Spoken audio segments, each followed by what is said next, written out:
Any decisions yet on quarterback and where you're heading for Sunday? Yeah, David will start.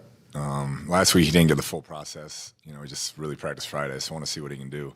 The full process and see kind of how he plays against a really good defense. Is that based on the fact that Colt's not quite ready yet, or just go in that direction? Yeah, Colt basically shutting him down, for the season. We need him next year, particularly with the situation we have currently there with Kyler. So we'll let David have at it and see how it goes. Did you hear anything about Kyler's surgery at all? I did, yeah. I texted him yesterday. It went well.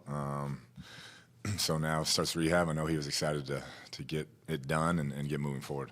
Anybody else for this final week? We don't know yet. We're going to see how the next couple of days go. I think most of the guys that have been injured that have a possibility to play are still trying to play at this point.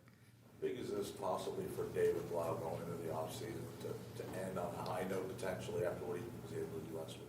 Yeah, anytime you're in his position and you get a chance to go in real games and show what you can do, it's huge, and particularly against the best team in the NFC and the best defense in the league.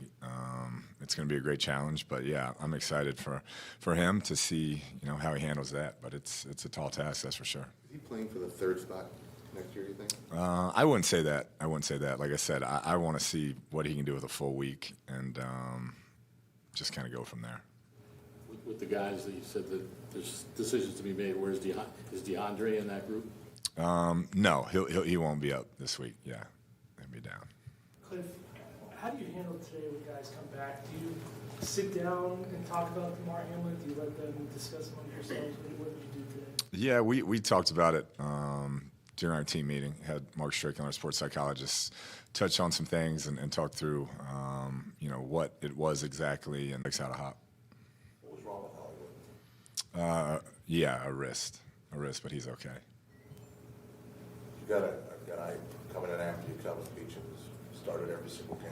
Only had 3 guys do that overall, but for an offensive lineman, considering everything this team's been under, how proud are you of Kelvin, and even if he's the old guy?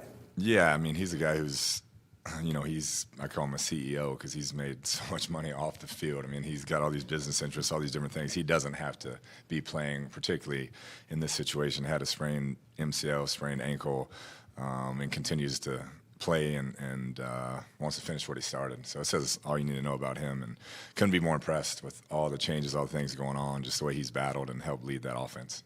How valuable are guys like that, like Kelvin and Cole, who are almost like coaches on the field?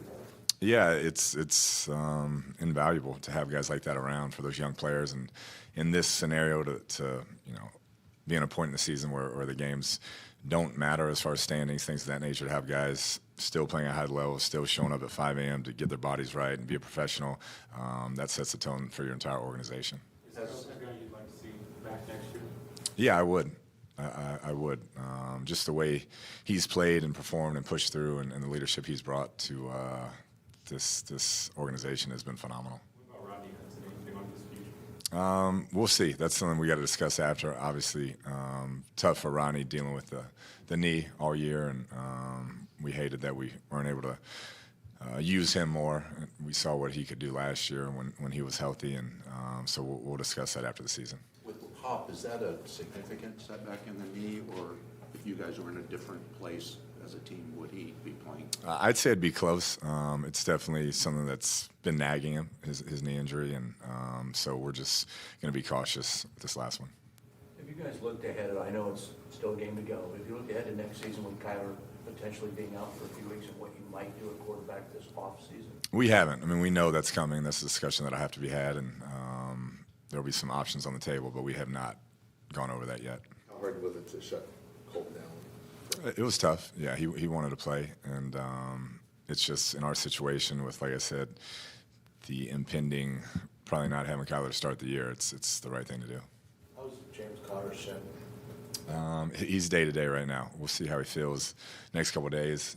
Definitely sore, didn't do much today, but we'll see if he can go by Friday or Saturday. Obviously, AJ hasn't had a super productive season, but how has he handled, that part of it and just knowing where he is in his career? Yeah, he's been the consummate professional. Can't say enough good things about him. Very productive for us last year. This year, for a number of reasons, it wasn't the same type of play time, but shows up every day, helps work with those young guys, motivates those young guys, and then just does it right. So he's the type of guy, like if I had a son, which probably won't ever have, but if I did, I would want him to carry himself and treat other people like AJ does. How impactful can he be this week against that defense with David Blough, quarterback, in terms of if he got number one wide receiver reps that Hop's not going to get? I know it was probably go to Hollywood, but can you get him one or two number 1, 2 reps and make him go out at least with a big bang? Yeah, I think he can play at a high level still. I've said that all year. It's just kind of the situation we've been in, how it's played out. Hadn't really gone to him. But that's obviously a deep wide receiver room. But yeah, he's a guy that we count on, and I'm excited to watch him play. How nice is it to get the surgery part out of the way and, have him where this is your mission to attack this rehab, have the uncertainty kind of. Yeah, I mean, I think he's never been through this, obviously, but he's excited. I think it can be kind of a reset for him. We know, we had our struggles this year offensively, and we feel like we can play at a much higher level. And I think he understands that he can build himself back better and attack this thing. And I think that's how he's viewing it. It's kind of a reset, and where he takes it now is kind of what's going to define his career. A lot of folks in the media saying that Kyler had regressed this year. Did you feel that at all about Kyler? He was moving backwards instead of forward? I just think, as a team, with all the injuries, all the different things going on, there was just a lot, going against us and the progress we were trying to make. And unfortunately, that comes with it. When you are the starting quarterback, that's who's going to get the blame. And when you win, you get the credit. So he understands that. During the game on Sunday, the cameras caught JJ going through the tablet with Matt.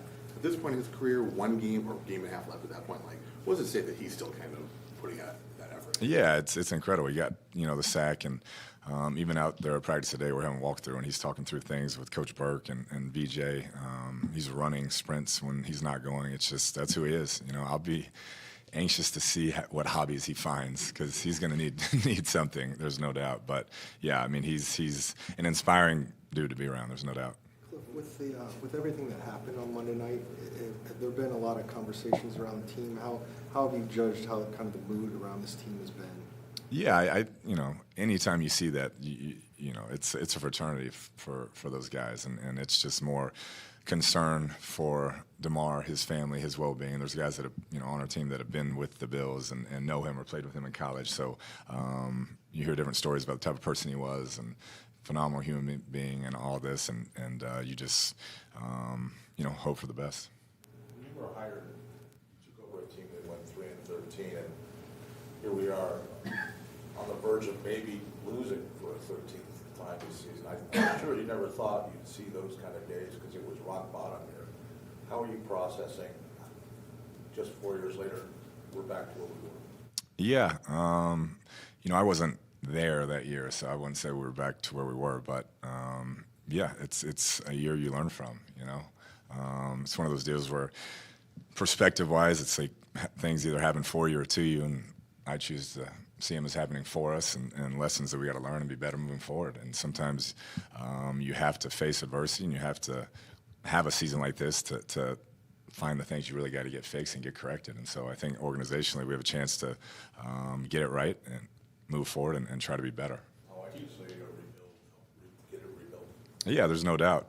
We got a bunch of good players, good pieces. I mean, guys like Buda Baker, who deserve to be a part of a winning culture, winning organization. Those are the guys that you want to be really good for.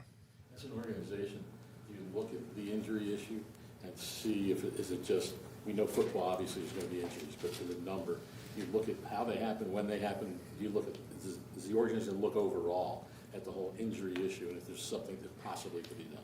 Yeah, that's a great question. Every year we'll get a breakdown from sports science and our medical staff, strength staff that goes over those things. But particularly this year, with the numbers, we'll definitely take a long, hard look at if there's things we can do differently in training or practice, and try to avoid that moving forward. What have your conversations with Michael been like last week or two? We have, we talk every day, so we've had a great relationship, and it's just business as usual, trying to win games. That's the only thing we talk about is, what's the roster looking like, who's playing, who's not, and how does it look this week. Coach, you've had some consistency up front with the offensive line the past 3 weeks or so, and it seems like the numbers with rushing have been improving along with that. Do you see that as a kind of a direct correlation there? Yeah, there's no doubt. I think the more you can play together as a unit, the greater rapport you have, and the more comfortable you get with each other, and then we know exactly what we're good at and what to major in. And so hopefully that can continue. It'll be a tough task this week against that defensive line, but they've made big strides the last few weeks. Coach, thank you. Thank y'all.